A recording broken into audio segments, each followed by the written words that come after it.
Hello once again, everybody, and once again it's good to have you back. I appreciate it. Well, we got a lot of responses to that last video, part 11. I was amazed. We had a lot of responses and a lot of views. Holy mackerel. I don't think I've ever had that many views in such a short period of time. You know, other guys that do radios and things like that, like like All American 5 Radio, within 2 hours after him posting a video, is like 500 views, and I'm like, wow, that's really good. So we're getting there, slow but sure. I want to start this one out by throwing up a few shout outs. We need some shout outs for a couple of guys. One fella named Greg.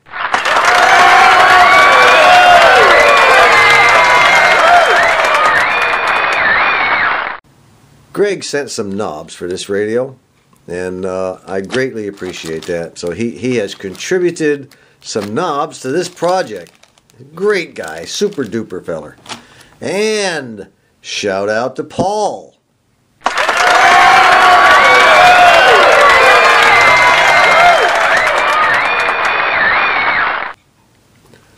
Paul has contributed a couple of tubes, a 6K7 and a 6F6.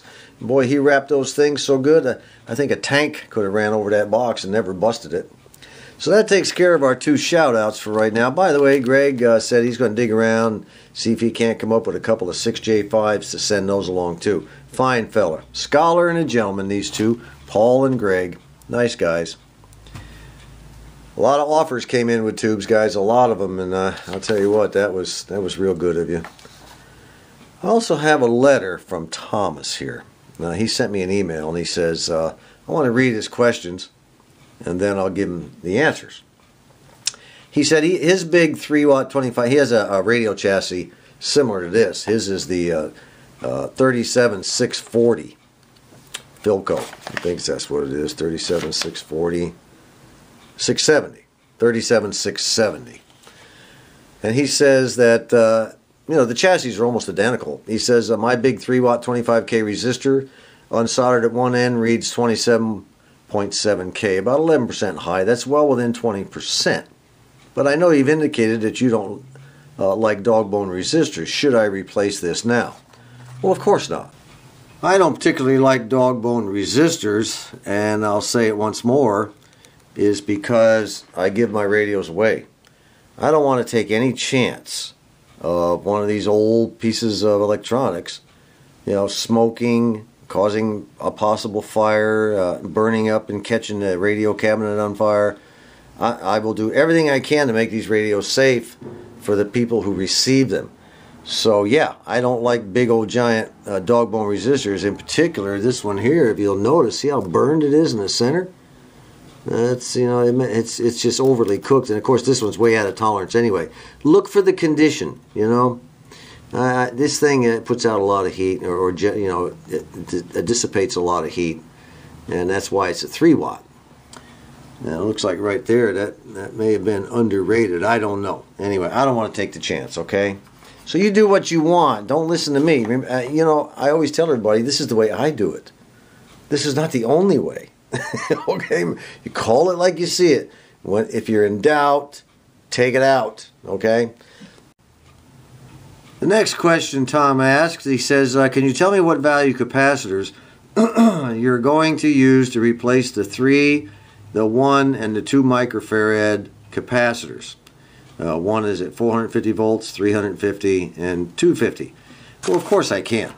You'll recall I put in a nice big juicy order of capacitors to stock up what I needed plus what was needed for this radio. And what he's talking about, folks, is the 1, 2, and 3 microfarad capacitors in this smaller can right here. We're going to hopefully replace those in this video. Now, what I ordered to replace them with, I ordered all 450 volt caps, by the way. There's no sense in, why would I want to order a 250 or a 350 and a 450? Just get 450 and knock them all out, just get the higher voltage. I have here a, where's it at? For the 1 volt, or for the 1 microfarad, that's exactly what I have. A 1 microfarad 450 volt. And of course this camera will not focus, don't ask me why. For the 2 microfarad, I ordered a 2.2 microfarad, And for the 3 microfarad, I ordered a 3.3. Okay? Now all of those came from Just Radios. That's where I always order my caps. Now they have the greatest supply of radio capacitors of any dealer on the internet, bar none. They have everything you could possibly need. Alright, that takes care of that. Also, I'm going to be replacing this. Now he mentioned that he found on the internet some 25K 5-watt cement wire wounds, you know, that if I thought he should replace that, you know. Well, I know about those because I also ordered them. I ordered a package of them. They're 25K 5-watt. They're ceramic and cement resistors. I will be taking this one out and replacing it with one of these. Now Tom also mentioned these these rubber. See, what we have here is an RF chassis that's separate from the rest of the chassis. It's a square kind of deal, as you can see here. And it's supported on rubber grommets. And as you can see over the years, look at that rubber grommet down there. Man, that thing is hard as a rock. Look at that, it just flakes apart with my pencil. There's one in the rear, and there's 2 in the front that look like these. And these are also really mangled. Look at that, hard. Hear it? There's one on each side and one in the rear. The third one is a different size. The one in the rear is a different size from these 2 right here. So what I did was I went out to Renovated Radios. Give me some room to operate here. I went out to Renovated Radios and I ordered some new grommets to hold that chassis in once I get it all torn apart and get it cleaned up. Get all this mess kind of cleaned up, looking good. I'm going to go ahead and re-support it on these. On this rubber grommet is a brown one here, and we have a couple of. You can see that. I don't want to open this bag up because I might get them lost, but we have a couple of lighter ones right there that will support that chassis. We got 2 of those, and the brown one goes in the rear. While I was at it, I also ordered some flat chassis washers to mount the entire radio back in the cabinet when I get done. We got 4 of those right there where my finger's at. And then the last things I ordered were these thick things. Now these thick things go on the front on the radio right here. One goes over this knob here and one over here. And what it does is it keeps, when you push the radio shafts through the cabinet to where they stick out the other side, these rubber cushions you know, cushion the chassis against the wooden cabinet. So you'll see all that at a later date. But I ordered all of those from renovatedradios.com. One more question Tom wanted to know. This is only his second radio he's working on. It's kind of a chore. So he's asking the same kinds of questions I used to ask when I first started working on radios. Only I asked about 1,000,000 more, you know. He wanted to know what size, what voltage rating capacitor was I going to put in here that goes between number 88 and 86 electrolytic capacitors. It's a 0.25 microfarad. And this is the one I will be using right here. It is a 630 volt rated capacitor. See it? One other question that came up from one of our subscribers named Curtis. Now Curtis is an electronics whiz kid in his own right. He asked me, he said, John, you know, I know there's probably several reasons, but why did you choose not to restuff these electrolytics? Why did you go with a terminal strip? Well, you know, for me, restuffing the electrolytics was getting kind of old. I've done it before, and there's plenty of videos on the internet that show people how to do this. And several of my own, actually. And I decided this time to just go with the old terminal strip. And that's really about it. It's just a matter of choice, I guess. Alright, enough with the chit-chat. It is time to get down to the nitty-gritty on this thing. We have to remove this 25 k ohm resistor here, this 3-watter. And I'll show it to you on the schematic. The one we're going to remove is this one right there. That 25 k ohm resistor is coming out. Alright, you see it? Alright, so let's get it out of there. And the best way to get it out of there is to just go ahead and cut the lead. Just like that. And now, you know, this little terminal that was on there is pretty stout.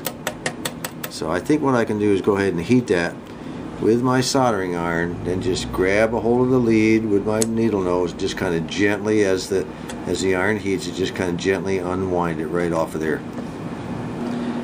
And as expected and hoped, it came right on off of there. It was nothing to it, just peeled right off. Okay, we're going to replace that 3 watt 25K resistor with this 5 watter.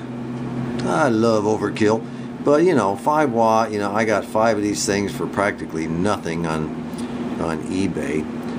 And I mounted it on this terminal board. Now this terminal board is going to go up here and mount right here, okay? I want to keep the heat away from the rest of this stuff.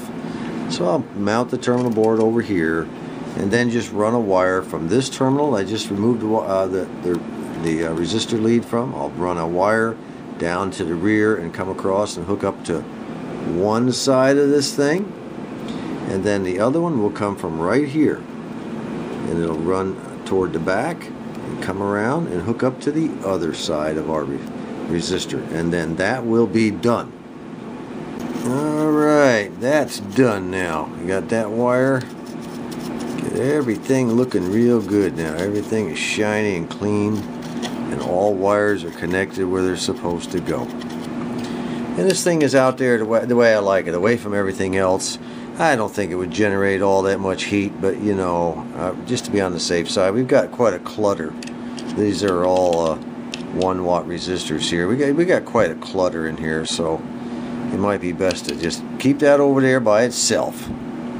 Alright, now, as far as I can tell, the only thing really keeping us from turning this radio on to applying power is installing, you know, that repaired on-off tone switch, getting that back in. I got some wires that are really frayed here. We're going to have to we'll put some liquid tape on that to repair those.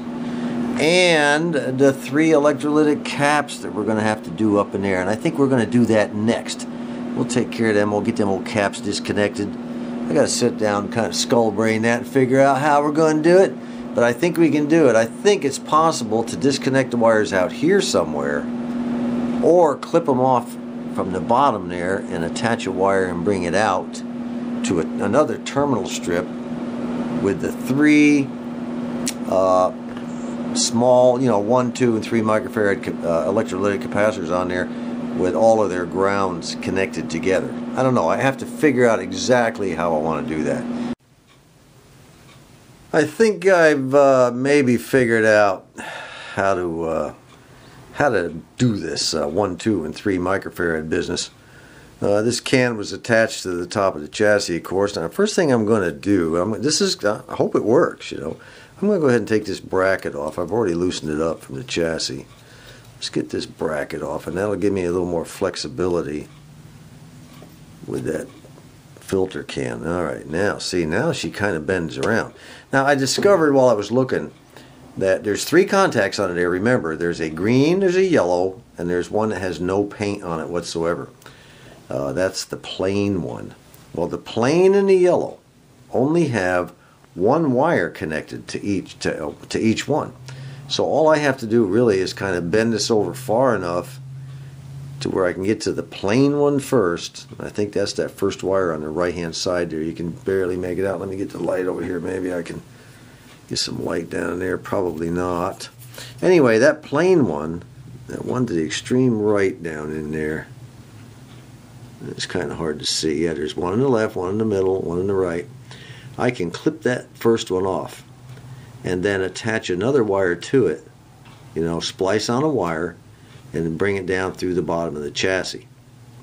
Then I can take the next one, which will be the yellow connector, and that, again, that has a single wire on it. I can clip it, and I can splice a yellow wire on the end of that one and bring it down through the bottom of the chassis. Now once I get those 2 disconnected, I'll really have quite a bit of flexibility to see what to do about the last connector, which is the green one. And that green one has, I think, 3 wires on it, so I'm going to have to really eyeball that, figure out what to do. So let's start with the plain wire first. Let's see if we can't get a white wire on the end of that thing. Alright, I've got the cutters on the first one, the plain one, the wire going to the plain connector, and I've cut it. I think. No, the old cutter slipped off of it. Let me try it again.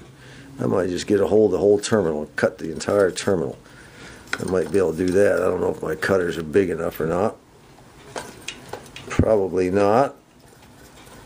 Oh, I did it. How about that? How about that? We got the plain one cut off. The wire that was attached to the connector on the capacitor has now been stripped back.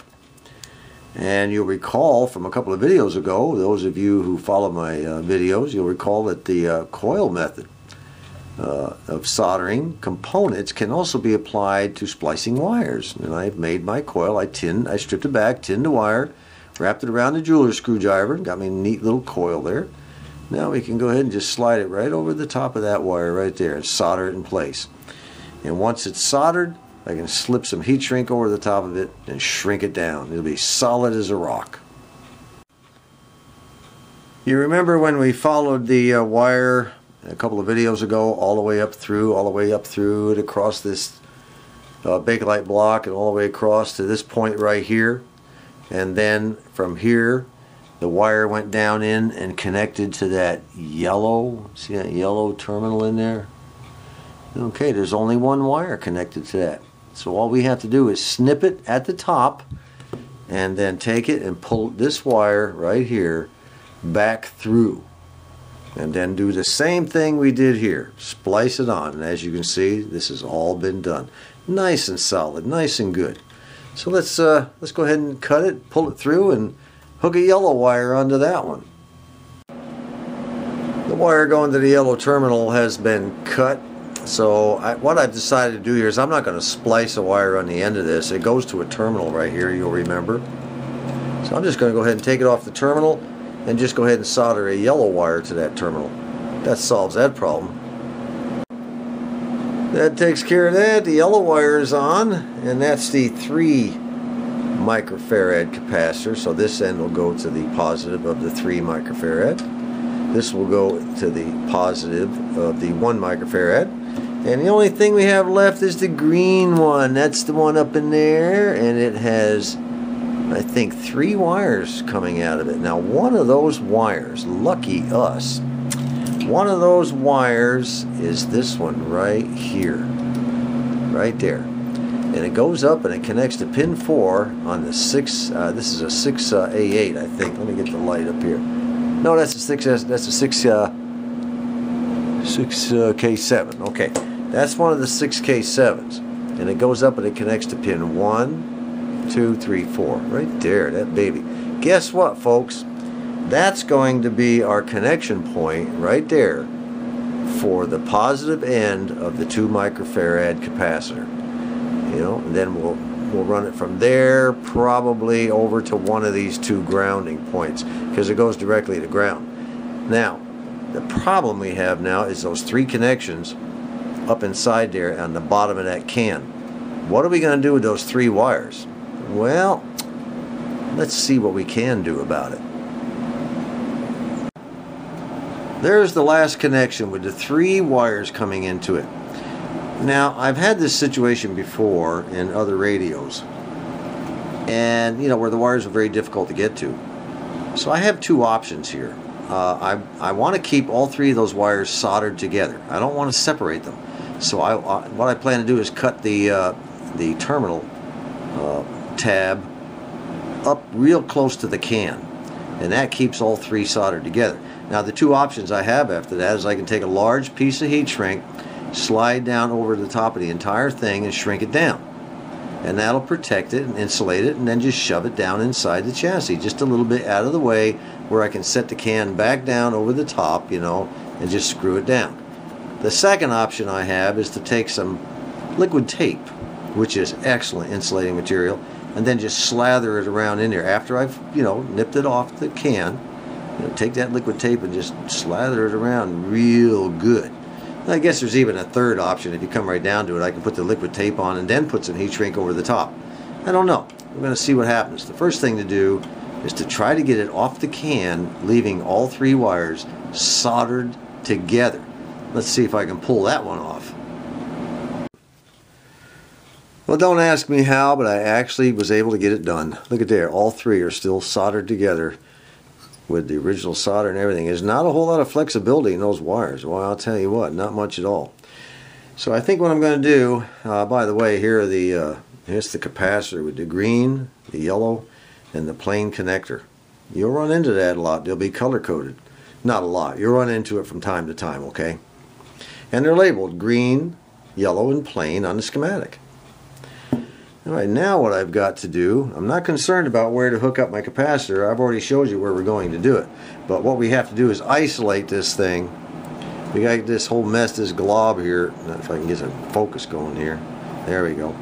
We need to get this whole glob isolated from the chassis. I don't want it touching anything. So let's go ahead and put a little liquid tape around there. First I'm going to clean it up with alcohol, get some of the dirt off it and everything. Take my old alcohol brush and do it. And then after I've got it all cleaned up and everything, we'll let it dry out, and then we'll go ahead and put a little liquid tape on it. And I think we can actually put some heat shrink on it. But you don't want the heat shrink too long. If you make the heat shrink too long, it stops the flexibility of the wires. It makes them rigid, and then you can't shove it down a little bit because it'll be stiff. You just want it to cover, maybe the heat shrink to cover just about maybe down to here once you get that liquid tape on there. Then we can go ahead and set the can back on, put the clamp back on, and man, we're back in business then. Alright, let's see if we can't put a little bit of this here liquid tape. If I can get over here where we can see it. There we go. Put a little bit of that liquid tape on there. Get it on there. You don't need it all the way down the wire, way down there. We can put it down a little bit. Make sure it's covered pretty good though. Just like that. Alright, I think that's going to get it. Just like that. Alright, let's just let her dry. See what happens. Now remember, on the original cap we had a plain, a green, and a yellow. Now up here the plain was the white wire. I've got the white wire connected to the 1 microfarad capacitor. I've got the yellow wire connected to the 3 microfarad capacitor. And I've got the green wire right here, this wire here that runs down to that clump that's still soldered together that we put the liquid tape on. That wire right there runs from there over to the 2 microfarad, which is which would be the green one. So we're all hooked up there. Everything is grounded, and the only thing we have to do now is go to the other side and see how our liquid tape is drying. Well, she's looking real good. She's all dry. Well, I'll tell you what, that's pretty hard there. That's great. That stuff, you cannot beat that liquid tape for insulating, I swear. But still, what I'm going to do is I have some very large industrial heat shrink tubing. I'm going to go ahead and cut a small piece and slip it down over the top and heat shrink it down before I gently press the wires down underneath the chassis. So let's get that done. Alright, it's just a short little piece, probably no more than 1 inch, maybe not quite 1 inch. And let's go ahead and shrink that down. You got to be careful not to put too much heat on it. It'll shrink down. It'll just shrink down enough to hold on there. That's all I want. Alright, it's shrunk down real good. Let's try it from the other side here. That's all it takes. Not a whole lot. And we are done with that. Now we'll let it cool for a few seconds, gently push it down underneath, and get our capacitor back on there, the old capacitor can. Alright, we got to push down just enough. You want to be careful if you ever have a chassis like this and you do this. There's coils down under there. You don't want to be smashing it down in. You just kind of easy does it. Just get it down below the surface. Now we'll go ahead and put our clamp back on. Screw that down to the chassis, and then we'll put our capacitor back on. And there it is, all done, resecured, all the capacitors. All the electrolytics in these 2 cans and the electrolytics in this can have all been replaced. Well, that's it for now, folks. We'll call this video quits. Next time, we will remove this old, this on-off switch and volume control they put in there, and we'll put in our refurbished, restored one, original one. So we're going to put all that back together. It all ties into what's inside this block here. I think this is where the tone control caps are inside this block. So we'll have to do something, about those caps. And I really appreciate you all being with me one more time. This was kind of a long haul again, but I just wanted you to understand that no matter how complicated something looks, if you just put your mind to it, just sit down over a cup of coffee and skull brain it out. Just say, what would be the easiest way to do this? Now, these capacitors are easy to get to if they ever need to be changed. This is easy to get to. These are easy to get to. No more struggle with those, okay? So until next time, this is John.